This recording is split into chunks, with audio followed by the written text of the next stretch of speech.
మన మీద ఆడి పెత్తనం ఏంట్రా? నేను అదే ఫీల్ అవుతున్నాను. పందికొక్కరా తినేవాళ్ళం, రోజుకో సినిమాకి వెళ్ళేవాళ్ళం. అబ్బా సోదాపి అతని ఇక్కడి నుంచి ఎలా వెళ్ళగొట్టాలో ఆలోచించండి. ఓ ఏకులా వచ్చి మేకులా అయ్యాడు. వాడికి ఇస్తాను కిక్కు స్నేక్ తోటి.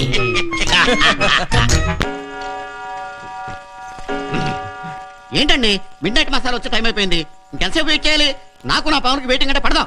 కస్టమర్ ఎక్కడ ఉన్నాడో చూపెట్టండి, వెళ్ళిపోతాం. కస్టమర్ అంటే మామూలు కస్టమర్ కాదే బాబు. ఓసారి చేమ కుడితే తేలిక పట్టక. అయ్యో పార్టీ ఇంకా నిద్రపోలేదు. ఈ లోపల పావులు నిద్రపోతే నా పవన్ ఎక్కడ పడితే అక్కడ నిద్రపోని. ఇలాగ ఇదిగో చూడు చూడు, ఇది హేమాల్ని రిటైర్ అయిపోయింది. అంటే కాటైదా? కాటేస్తదే కానీ ఇంకుందో లేదో తెలదాం. ఇంకుంటామేంటి ఇష్టం ఉండదా? ఈసారి నేను ఇంకంటాను, కూరలు పాడీలు అంటాను. నీకేమన్నా అభ్యంతరమా? మాకే అభ్యంతరం లేదు కానీ కాటైగానే చచ్చిపోవాలి. అదా అంతే. అయితే మీకు ఇది పనికిరాదు. ఇదిగో ఇక్కడ ఉంది ఐశ్వర్య, మొన్నే పెద్ద మనిషి అయింది, మంచి కసి మీద ఉంది. కసక్కన కాటేసిందంటే పుసుకుని చచ్చిపోతాడు, ఆకులోకి రాలిపోతాడు. మన వల్లే చచ్చిపోయాడని మావయ్యకి తెలిస్తే అందరినీ చంపేస్తాడు. అందుకనే కాటేసిందని ఆసుపత్రి తీసుకెళ్ళి అక్కడ నుంచి అలా పంపించేద్దాం. అంతే కదా? అంతే. రండి అయితేనే. పదండి. రండి మీకు ఎదుగో. బిల్లి, బిల్లి, బిల్లి.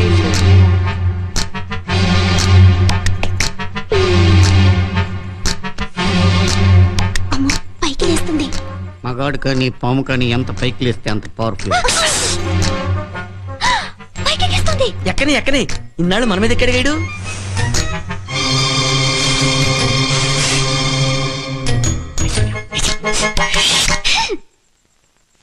ఏంటి ఐశ్వర్య ఒంటరిగా వచ్చావు? కరీనా, కరిష్మా, సుష్మిత ఎక్కడా? అదేంటి పాముతో ఓ మాట్లాడేస్తాడు. పంపతీశాడు కజిన్ బెదరా. ఏంటి అడ్రస్ మర్చిపోయి వచ్చావా? ఈ రాత్రికి ఇక్కడ పడుకో, పొద్దునే నిన్న ఇంట్లో దిగబడతా. పడుకో. ఇదేంటి నిజంగా ఐశ్వర్యరాయ్ అనుకున్నాడా ఏంటి? పడుకో పడుకో పడుకో అంటున్నాడు. పడుకో. ఏంటి చలిగా ఉందా? బెడ్షీట్ కప్పనా? వద్దా? సర్లే నీ ఫ్రెండ్స్ తో పాటు ఆడుకో. వెళ్ళు.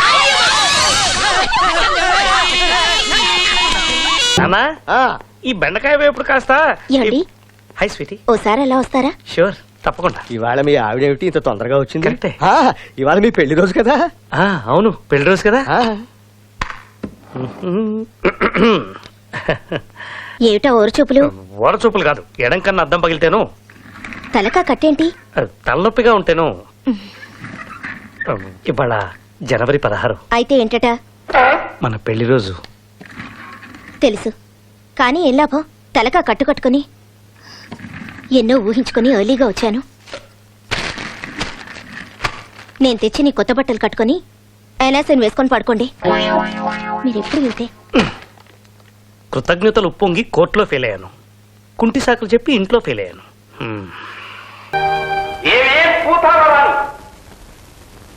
మర్యాదగానే చెల్లాయిని వారికి పెళ్లి చేయకపోతే నాకు ఇంకా కోపం తగ్గదు. అందుకే శాస్త్రులు గారిని పట్టుకొచ్చాను. బయటికి రావే, రా. ఎంత ధైర్యం! ఏమిటి వేషం? వేషం కాదే, రోషం. పూర్వం ఆర్బిడబ్ల్యూ కాదే వీడు, మంత్ర తంత్ర యంత్రాలు నేర్చే మగవాడిని. శాస్త్రులు గారు, మన పెళ్లి ముహూర్తం ఒక్క మాట ఆ చెవిలో పాతయండి. అదే మర్యాదగా బయటకు పోతావా, లేక నా మంత్ర మహితో నీ వల్లంతా పూర్తి వేషాలు మాని మర్యాదగా నా ప్రేమను అంగీకరిస్తావా లేదా? రింతరు వీరు కనికరించరు. ఎంత కండకవరం! ఓం జూమ్ జూమ్ జూమ్ వా.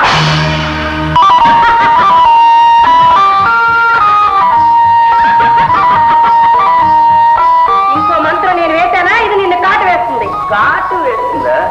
నేను మంత్రం చదివానా? ఇది ఏమవుతుందో నీకే తెలియదు.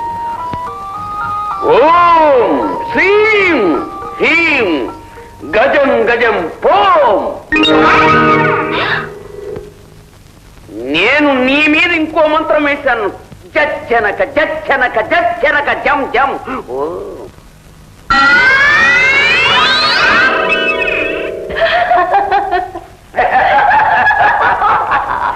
ఎలా ఉంది మన మంత్రం యంత్రం తంత్రం విధి?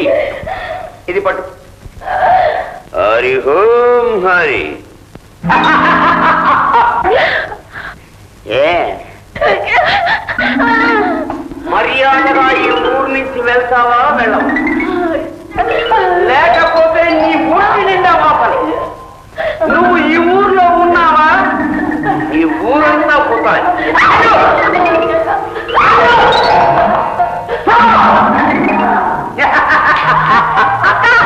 అక్క, అది నక్క, గుంట నక్క. అది ఊరు బయట దాటి వెళ్ళిందంటే ఇద్దరం హాయిగా పెళ్లి చేసుకోవచ్చు, ప్రేమ గీతాలు పాడుకోవచ్చు. విజ్జి, ఆర్బిడబ్ల్యూ నా చిన్న బజ్జి. ఆర్బిడబ్ల్యూ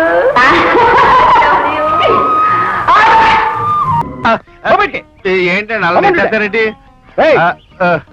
అయినా నేను ఏమడిగానండి, మీ ఇంటి జనాభా వివరాలు చెప్పమని అడిగాను. అలా చెప్పడం మీకే లాభం. Ration card, gas card, pan card, passport దేనికైనా మీకే లాభం. గుర్తింపు ఉండాలి కదా. సర్లేండి, పోయారని రాసేస్తాను. నువ్వేంటి ఇంకా సినిమా చూస్తున్నావు? లోపల కదా. రోడ్డు మధ్యలో నిలబడి ఆలోచిస్తున్నావు, బతకాలం లేదా? నేను గాని పొరపాటు గాని పడి ఉండకపోతే నేను బతికే ఉంటాను.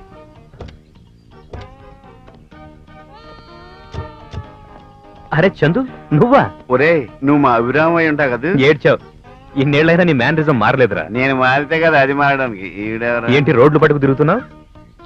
ఏం చేస్తాం, చదువుదాకా ఉద్యోగం దొరకలేదు. మున్సిపల్ కార్పొరేషన్ లో గుమ్మస్తగిరి చేస్తున్నా, జనాభా లెక్కల సేకరణ. పర్వాలేదులే, ఫ్యూచర్ లో బిల్ గేట్స్ అవుతా.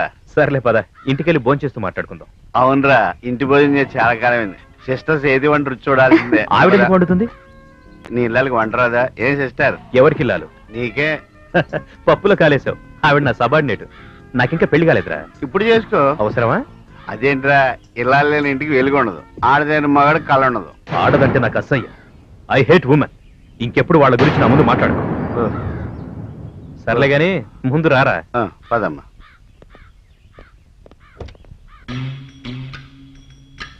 రే, మీ వంట వాళ్ళ నలుడు భీముడు కలిసి ఉన్నారు. బ్రహ్మాండంగా ఉండేడు. వాడు వంటవాడు కాదు, హోమ్ గా. నువ్వు తింటున్నది ఇంటి ఫుడ్ కాదు, హోటల్ ఫుడ్. ఇంత దరిద్రంగా ఉన్నా బ్రహ్మాండం అంటున్నా. కొంచెం ఏమంటారా? ఇళ్ళొదిలు ఎన్నాళ్ళైందేంటి? మన కాలేజీ అయ్యాక నాకు అమెరికా పిచ్చి పట్టుకుంది. కంప్యూటర్ లో వానమాలు నేర్చేసుకుని అమెరికా వెళ్ళిపోదాం అనుకున్నాను. But no result. అయితే ఫ్రెషర్ అన్న అయి ఉండాలి, లేదా ఎక్స్పీరియన్స్ అన్న అయి ఉండాలి. మధ్యలో నాలుగు అమెరికా వెళ్ళే అదృష్టం లేదు. ఇంతకీ నువ్వేం చేస్తున్నావు? అదే జాబ్. యాంటీ టెర్రరిస్ట్ స్క్వాడ్ లో అసిస్టెంట్ కమిషనర్ ఆఫ్ పోలీస్. వస్తాడంట, వచ్చినట్టు వస్తాడు. నీ అంతటి నువ్వు వచ్చి అడిగితే రాను అంటానికి అది గుండె చెరువా? ఏండే, ఆయన వాళ్ళ తమ్ముడు గారిని వేసుకొస్తే నేను మీకున్నాను కదా, మీరు అలా గమ్మునుండండి, నేను చూసుకుంటాను. ఇక నువ్వు మాత్రం ఏం మాట్లాడబాక. నువ్వు దిగొచ్చావని తెలిస్తే ఆడు చెట్టు కూర్చుంటాడు. అన్నయ్య, నువ్వు కాస్త బెంకంగా ఉండు, నీ తరఫున నేను మాడతాను కదా. అలాగే.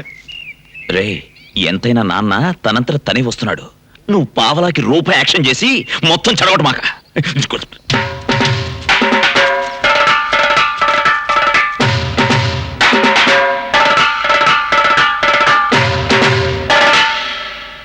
ఎంత ధైర్యం రా నీకు?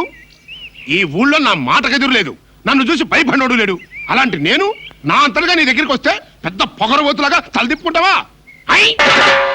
అబ్బే, ఇవి నా మాటలు కాదు బాబు, మీ నాన్నగారి మాటలు. ఏంటి, ఆయన మాటలు రావా? నిన్ను తోడు తెచ్చుకున్నాడు, ఎందుకలా గొంతు చించుకుంటాడు? ఆయన అరుపులకైనా భయపడతాననుకున్నాడా? అసలు ఎందుకు వచ్చాడంట? అయ్యి బాబాయ్, ఈ నా మాటలు కదా గారు, అబ్బాయి గారు చెప్పని మాటలు. చేసిన ఏదో పని చాలు, నోరు మూసుకుని ఇంటికి రా. ఈ కూడా మీ నాన్నగారి మాటలే. అలా అడిగితే రావాల్సిన అవసరం మాకేం లేదు. మీరు చీ అన్నా ఛా అన్నా పడి ఉండడానికి నేను ఆ ఇంటి కుక్కనేం కాదు. అయ్యి అబ్బాయి గారి మాట. చేసిన ఏదో పనికి లంపలేసుకుని బుద్ధిగా ఇంటికి రమ్మను. రాకపోతే ఏం చేస్తావు?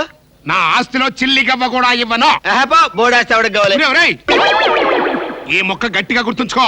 రేపు మళ్ళీ మనసు మార్చుకుని తప్పు అయిపోయింది, నన్ను క్షమించను అన్నా అన్న గొమ్మల్లో కాలు పెడితే కాళ్ళు నరికి బయటికి పంపిస్తా. అంత కర్మ నాకేం పట్టలేదు. తిండి దొరకపోతే బస్ స్టాండ్ లో అయ్యా అమ్మ తండ్రే అని అడుక్కుంటానేమో గానీ మీ ఇంట్లో అడుగు కాదు కదా, అంగుళం కూడా పెట్టను. అన్నయ్య అనేశాడు. ఒక్క విషయం గుర్తుంచుకో, నీకు బుద్ధొచ్చి నీ అంతా నువ్వే వచ్చి నాన్న నన్ను క్షమించు అనే వరకు నీ ముఖం కూడా చూడు. నువ్వు కూడా ఒకటి గుర్తుంచుకో, ఆ అమ్మాయిని బయటికి పంపేంత వరకు నేను ఆ ఇంట్లో అడుగు పెట్టను. అది జరగదు. ఇది జరగదు. పోరా, నిలవ నీళ్ళకుండా పోతావురా. అంత మాట్లాడకండి. అబ్బాయి గారు ఉండడానికి పెద్ద బంగ్లా చూసాం. బంగ్లా చూసావా? ఒరే నరసింహం, ఈ ఎదవ ఉన్నంతకాలం ఈ ఎదవ కూడా బాగుపెట్టాం. ఇక మరి వెళదాం పద. ఇదిగో నరసింహ గారు, జాగ్రత్త అండి, పొలం గట్ల మీద ఈ వయసులో కాలు దాడితే బాగుండదు. ఎలా ఇచ్చారండి మడతలో కెడతా? ఒకసారి తిరగరా. అయ్య బాబాయ్ ఇలా కొట్టారంటండి. మా నాన్న ఎప్పుడు పిలుస్తాడా, ఎప్పుడు ఇంటికి వెళ్ళిపోదావా అని ఎదురు చూస్తుంటే మొత్తం చెడగొట్టావు కదరా. ఏంటండి ఇంటికి వెళ్ళిపోదాం అనుకుంటున్నారా? సిగ్గు లేకపోతే సరే. మొన్నటిదాకా దాని మొహం నేను చూడను, గడద గుడ్డు మరతలో కెడతా అన్నారు. ఇప్పుడేమో నేను ఇంటికి వెళ్ళిపోతాను, నాకు రోషం లేదు, నాకు మేషం లేదు. నోర్మోయ్, నాకు మీసం ఉంది. అవునరా రే, నన్ను ఏదో పెద్ద బంగ్లాకి తీసుకెళ్తున్నావు కదా, ఎక్కడ రాది? మరి అదే మడతలో కెడుతుంటే రండి చెప్తాను. రండి.